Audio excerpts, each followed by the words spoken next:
Ndabasuhuje mbahaye ikaze hano kuri iyi channel yacu ya Aizo TV. Abakoze subscribe, abakunda ibiganiro byacu, ababa bategereje igihe icyo ari cyo cyose ibiganiro tugenda tunyuza hano kuri iyi channel.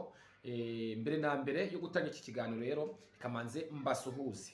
Ikiganiro cy'uyu munsi rero tugiye kuvuga ku kamaro ka sezame. Sezame abenshi murayirya cyangwa se murayizi, murayikoresha mu buzima busanzwe, ariko ushobora kuba utazi ibyiza bya sezame, ukaba uyirya utazi icyo imariye umubiri wawe, icyo ifasha umubiri wawe. Reka tubivugeho ibyo imariye umubiri, cyangwa se tuyivuge byimbitse akamaro, ibyiza bya sezame. Sezame mu by'ukuri kuyikoresha ni nko kwikingira, cyangwa se ni nk'urukingo, ni umuti ukomeye sezame. Abantu bakoresha sezame rero bafite amahirwe menshi yo kutarwara indwara nyinshi. Ngiye kuba navuga, cyangwa se ngiye kuba nababwira, ngiye kubabwira noneho ibyo wamenya cyangwa se uko wayikoresha kugira ngo ubuzima bukomeze bugende neza. Sezame nababwiye yuko ari umuti. Ubundi sezame batubwira yuko yakomotse muri Aziya, cyangwa se sezame niho yavumburiwe, niho abantu isi yose twatangiye kuyimenya iturutse, niho ikomoka. Sezame batubwira ko ngo ikungahaye ku ntungamubiri zigiye zitandukanye, zirimo amavitamini yo mu bwoko bwa B, amavitamini yo mu bwoko bwa F na vitamini E. Ikaba igira n'umwihariko wo kugira imyunyungugu nka za calcium, magnesium, ubutare n'umuringa.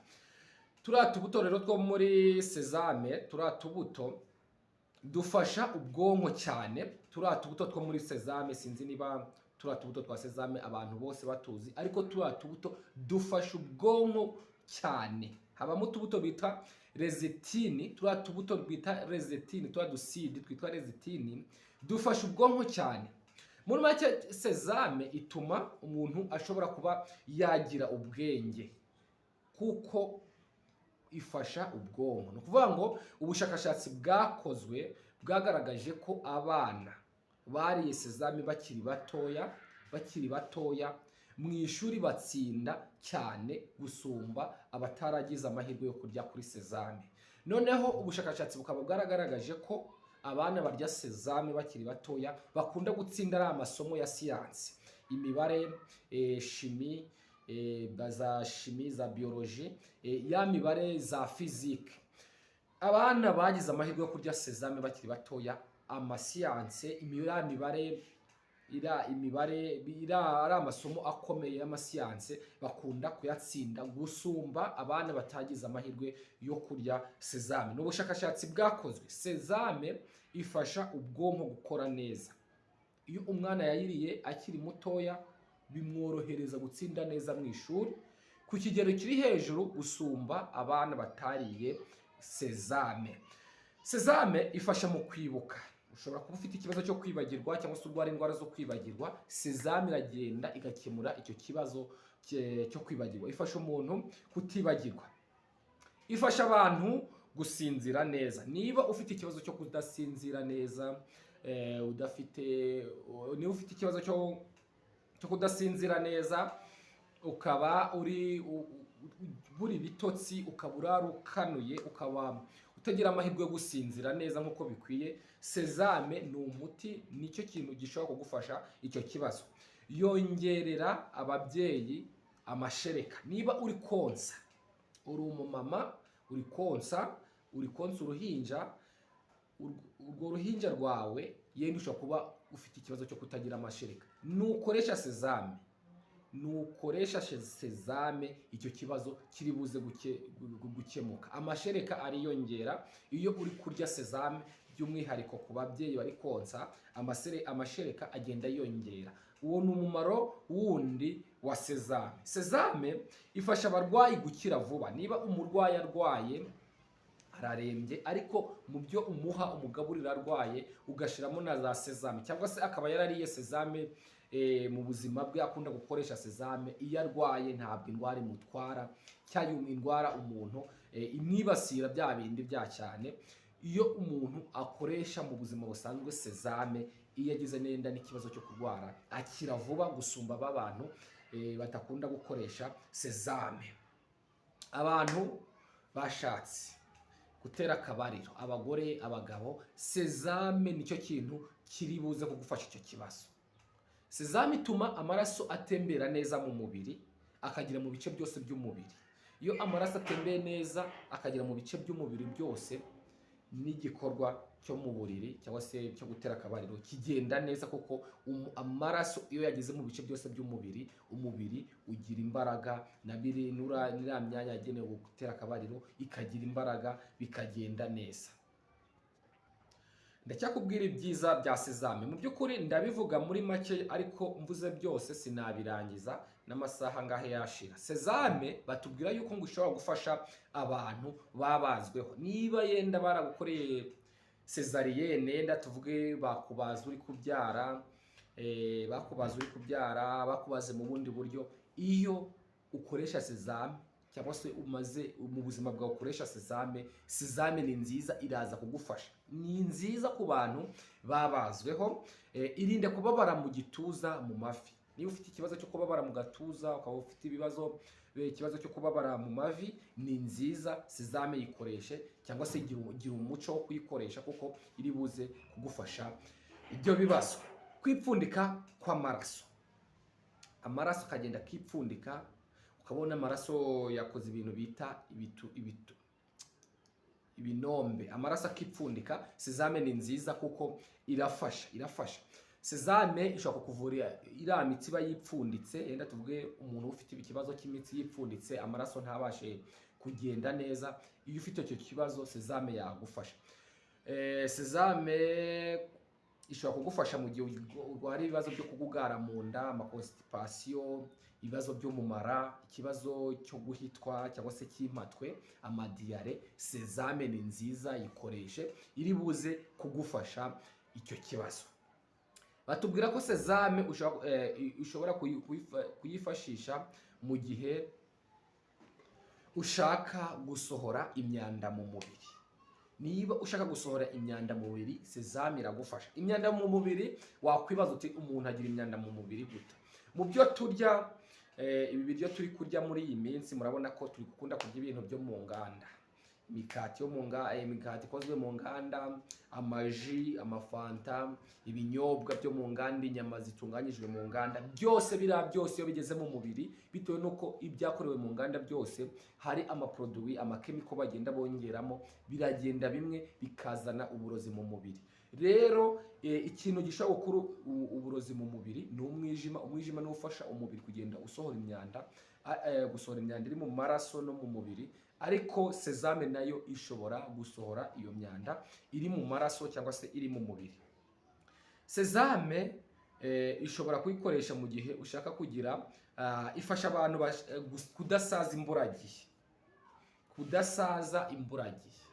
Umuntu urya sezame ntabwo asaza imburagihe, kuko sezame irinda ibyo bibazo. Sezame kurinda indwara nyinshi, indwara zo kutibagirwa, indwara zo kudasaza vuba. Sezame ni nziza, nimuyikoreshe. Akandi kamaro ka sezame batubwira ngo imitsi yo mu bwonko gukora neza. Iyi mitsi yo mu bwonko sinzi niba bavanga imitsi yo mu bwonko, muhite mwumva n'indwara bigendana yitwa stroke. Iyo habaye umuntu arwaye indwara bita stroke, ni cya gihe udutsi two mu bwonko duturika. Utwo dutsi two mu bwonko iyo duturitse rero, niho ahita haza indwara bita stroke, bikarangira bivuyemo urupfu. Rero sezame ifasha imitsi yo mu bwonko gukora neza. Iyo wagize ikibazo cy'iturika y'imitsi yo mu bwonko, uhita ugira indwara bita stroke. Stroke rero iyo wayigize, hahita hakurikiraho gupfa. Rero sezame ikaba ifasha udutsi two mu bwonko gukora neza. Sezame ubushakashatsi bwagaragaje ko ifasha kubyimbirwa, kwirinda kubyimbirwa. Yenda tuvuge kubyimbirwa ntabwo ndabisobanura, nta muntu utazi kubyimbirwa icyo ari cyo. Noneho sezame bavuga yuko ngo ikungahaye ku mafibre no ku byo bita antioxidant. Antioxidant ni bya bintu bishobora gukura imyanda mu mubiri cyangwa se birinda amamikrobe mu mubiri, ibintu byangiriza umubiri. Rero sezame ikungahaye kuri ibyo bintu. Sezame ikaba ifasha uruhu, amenyo, ubwonko. Uruhu rwawe irarurinda, ikaba ifasha amenyo n'uruhu n'ubwonko. Sezame ishobora kugufasha mu gukora neza k'urwungano ngogozi. Urwungano ngogozi rwawe rugakora neza.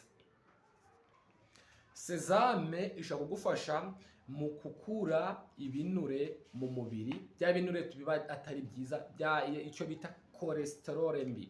Sezame rero irabifata ikabisohora, ikabitwika ibyo binure. Ibyo binure rero biba ari bibi mu mubiri, sezame ni igisubizo kuko igufasha gukura cholesterol mbi mu mubiri.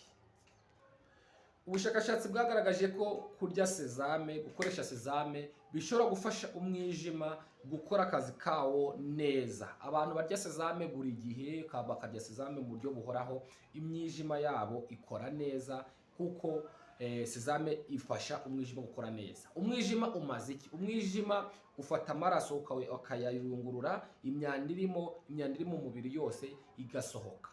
Akamaro k'umwijima ni ukuyungurura amaraso no gukura imyanda mu maraso ndetse no mu mubiri. Rero iyo uriye sezame ifasha umwijima gukora akazi kawo neza, imyanda igasohoka mu mubiri. Niyo mpamvu bakubwira ngo sezame igufasha gusohora imyanda mu mubiri.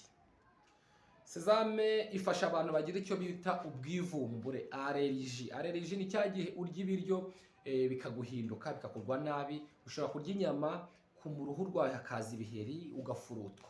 Iyo ugira ikibazo rero cya allergie, cyane cyane abantu bakunda kugira allergie yo kurya ibinyamavuta, ubunyobwa, sezame rero iyo uyikoresha icyo kibazo kirakemuka. Ifasha abantu bagira ikibazo cya allergie gukira, cyangwa se iyo allergie yabo ikagenda igabanuka.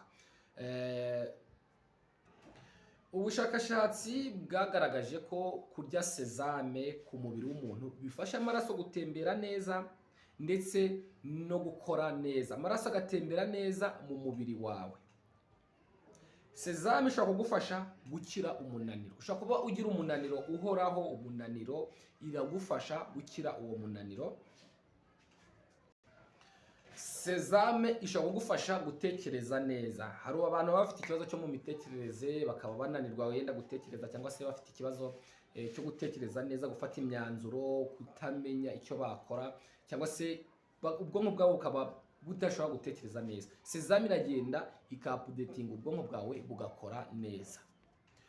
Ubushakashatsi bwagaragaje ko abana bakiri batoya barya sezame bibafasha, ziriya mbuto za sezame zibafasha ubwonko bwabo gukora neza, cyangwa se bikaba byafasha umwana kwiga neza. Ibyo ni nawe bivuze mvuga yuko ubushakashatsi bwagaragaje ko abana barya sezame batsinda amasomo mu ishuri gusumba abana batarya sezame.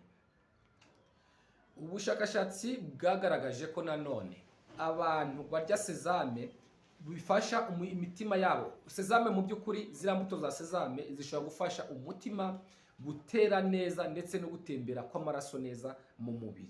Bifasha umutima gukora neza, ziriya mbuto za sezame. Amavuta ya sezame ni meza cyane, afite acide yitwa omega 6, ifasha mu kunoza imikorere y'ubwonko ndetse igafasha uruhu n'imitsi kumererwa neza. Ari amavuta bari muri sezame ni meza cyane. Niyo mpamvu sezame bavuga yuko ishobora kurinda ibibazo byo mu bwonko. Amavuta ya sezame, ari amavuta bari muri sezame akungahaye kuri antioxidant, zifasha gukira ibikomere byo mu mubiri no gusohora imyanda mu mubiri. Iyo ni imimaro ya sezame. Izi mbuto za sezame, ziriya mbuto ziba muri sezame zisukura imitsi, bigatuma amaraso atembera neza mu bwonko, bikaba bifasha ubwonko gukora neza. ibyo ni ibyiza byo kurya sezame. Mvuze bike, navuze bike, ariko ibyiza bya sezame bivuze, nababwiye yuko ikiganiro tutakibonera amasaha n'amasaha 5 yashira tukivuga kuri sezame. Ahubwo wakwibaza uti sezame wayikoresha gute cyangwa se wayirya gute? Sezame tuba tumeze nkuko mubona ingano. Abantu batazi sezame, birashoboka ko hari abantu batazi sezame. Sezame ziba zimeze nk'ingano. Sezame ushobora kuzirya uzihekenya, bisanzwe nkuko bahekenya ubunyobwa, cyangwa se wahekenya ingano, wahekenya ibigori. Sezame ushobora uburyo waziryamo, ushobora kuzihekenya. Sezame ushobora kuyivanga n'ubuki ugashira ku mugati. Mujya mubona imigati iriho udusezame, iriya migati miremire iba iriho ubuki bashizeho na twa sezame. Sezame ubwo buryo ushobora kuyiryamo. Sezame ushobora gusya impeke za sezame ugafata akayiko ukagashira mu byo kurya. Ushobora kubishira mu masosi, ushobora gushira akayiko mu cyayi cyangwa se mu gikoma. Urafata sezame uyijyane ku cyuma, kiriya cyuma gisya ibigori, amasaka, ingano. Ujyaneho sezame yawe uyisye, nuyisya cyangwa se nibayisya, cyangwa se ukoreshe uburyo bwa gakondo basya ku rusyo, uyisye cyangwa se uyisekure mu isekuro. Hanyuma ugenda ufata yenda akayiko kamwe, niba wakoze icyayi ushiremo uvange, niba wakoze igikoma uvange, niba watetse ibiryo by'amasosi ushiremo ikiyiko cyuzuye ifu ya sezame, hanyuma urye. Sezame nanone ushobora kuyikoresha muri salade. Yenda tuvuge wakoze imboga, wakoze imbuto, ushobora kubivangamo. Sezame rero icyo nicyo wayimenyaho. Sezame ni nziza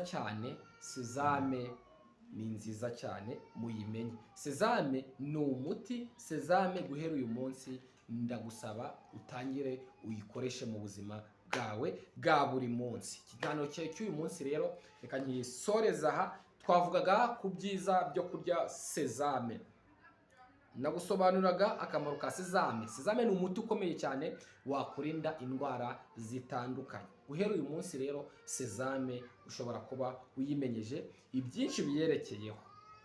Niba wakunze iki kiganiro wakora comment, wakora subscribe niba utarayikora, cyangwa se ugakora like, ugakora share, kugira ngo ibiganiro byacu bizajye bigera kure, cyangwa se uzajye ubibonera igihe mu gihe yenda waje kureba ibyo twagiye tunyuza kuri iyi channel. Ndagushimiye rero, wifurije kugira ibihe byiza aho uherereye hose, wowe udukurikira kuri iyi channel.